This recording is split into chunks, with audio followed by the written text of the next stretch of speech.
Most people are living a life they didn't choose. They're living a life they settled for. They're waiting for a break, waiting for a sign, waiting for the world to change while their clock is ticking towards zero. Stop kidding yourself. Your someday is a lie. The only thing that changes your bank account, your body, and your future is a cold, hard, committed decision. Are you going to keep being a spectator in your own life, or are you finally going to pick up the pen and write the ending you deserve? Gemini said the concept that your current circumstances are a reflection of past choices rather than a life sentence is the fundamental shift required for any true psychological breakthrough. Most people walk through their days as if they are the effects of a series of causes they cannot control.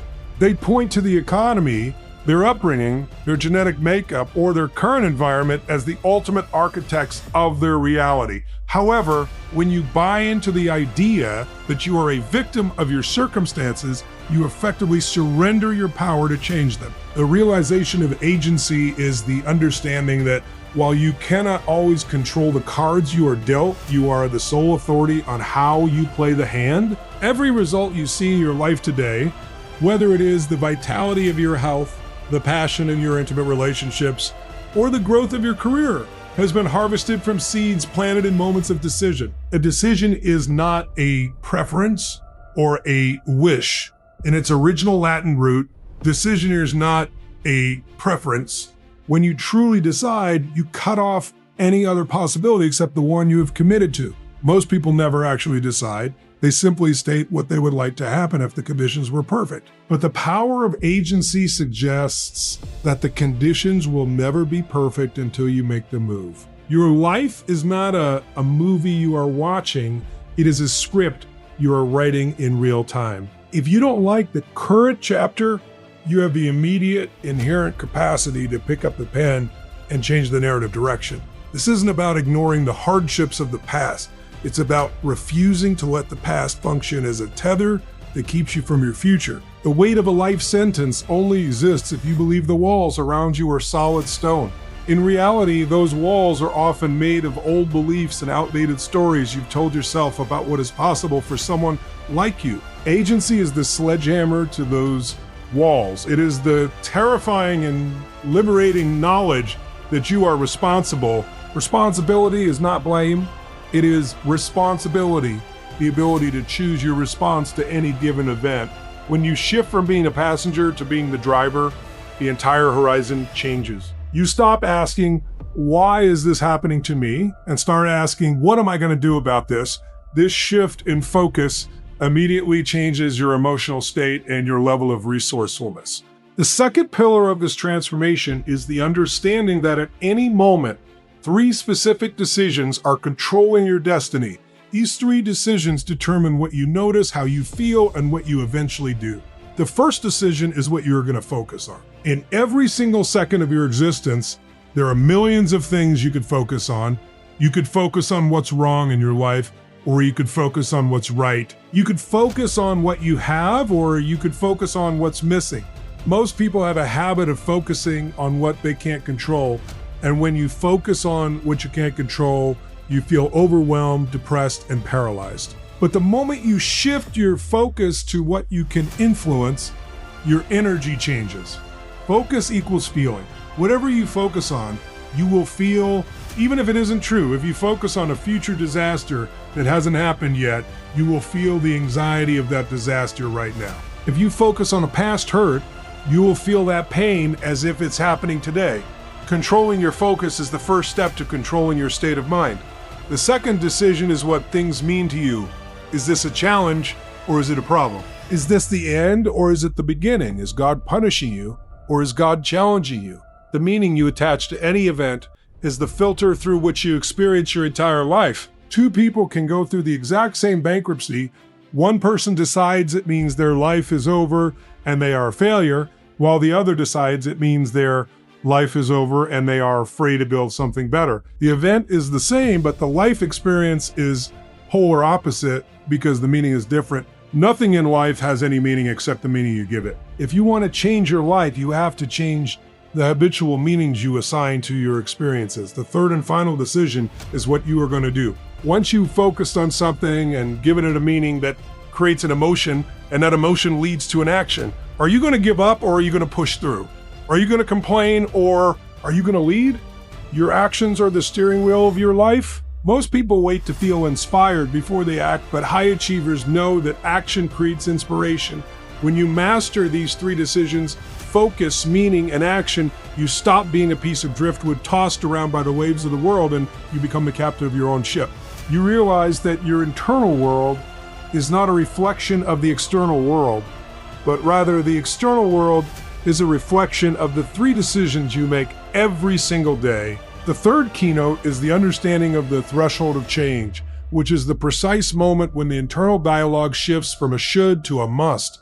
Most people live in a state of perpetual dissatisfaction because they are trapped in the should. They tell themselves they should lose weight, they should be more present with their families, they should start that business, or they should stand up for themselves. But should is a weak word. It's a preference wrapped in a lack of commitment. When you say you should do something, what you are really saying is that you will do it if it's convenient, if the weather is nice, or if you don't have to sacrifice too much comfort. The problem with living in a should is that it creates a massive amount of psychological stress because you are constantly aware of the gap between who you are and who you know you could be.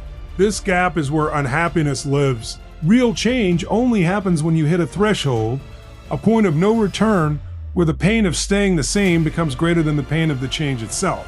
When you raise your standards and turn a should into a must, your brain undergoes a biological shift. You move from a state of interest to a state of total commitment.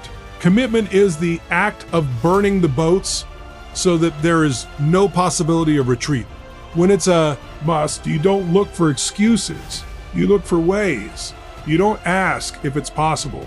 You ask how it will be done. This threshold is often reached through a moment of intense emotional disgust or a sudden realization that the current trajectory leads to a destination you refuse to inhabit. It is the moment you look in the mirror and decide that you are no longer available for the old version of your life. This isn't a slow, grinding process of willpower. It's a sudden, explosive realignment of your identity. Identity is the strongest force in the human personality. We all have a deep-seated need to remain consistent with how we define ourselves. If you define yourself as a procrastinator, you will always find a way to delay, even if you should work. But when you hit the threshold and redefine your identity as a leader or a finisher, your behavior follows suit because it must. The transition from should to must, the ultimate act of self-leadership. It is the realization that no one is coming to save you, no one is going to hand you the life you want, and the only person who can authorize your breakthrough is you. Once that threshold is crossed, the obstacles that once seemed like mountains start to look like pebbles because the force of your must is greater than the gravity of your old habits. The fourth keynote focuses on the compound effect of decisiveness. The understanding that a massive, extraordinary life is not built through one singular giant leap, but through the geometric progression of small, committed shifts in direction. Most people overestimate what they can do in a year, but they can do in a year, but they can do in a decade if they just stay on the path of constant and never-ending improvement.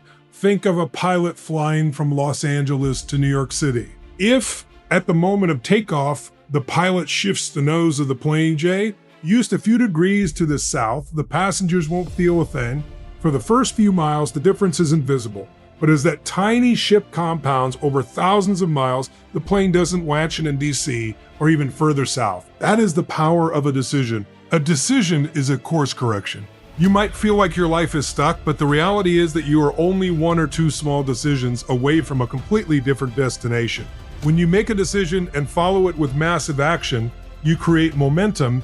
Momentum is the bridge between where you are and where you want to be. When you have no momentum, every hill looks like a mountain. But when you are moving with the force of consistent, decisive action, those same hills become mere bumps in the road. This compound effect works because success leaves clues. When you decide to master one area of your life, whether it's your physical health or your financial intelligence, the discipline and the identity you develop in that area begin to bleed into every other area, You start to see yourself as a person who follows through. You start to trust your own word. This internal trust is the ultimate form of power. The danger is that most people wait for a big sign to change, but life doesn't usually give you a big sign.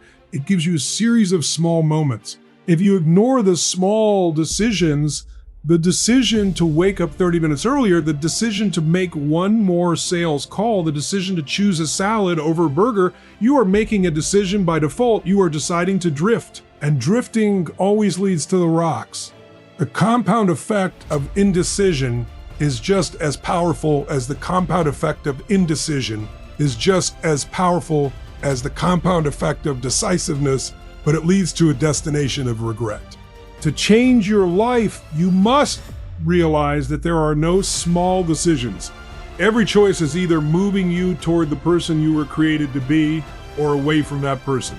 By making committed micro shifts today, you are fundamentally altering the trajectory of your entire future, ensuring that 5, 10, or 20 years from now, you wake up in a life that you designed rather than one you simply settled for.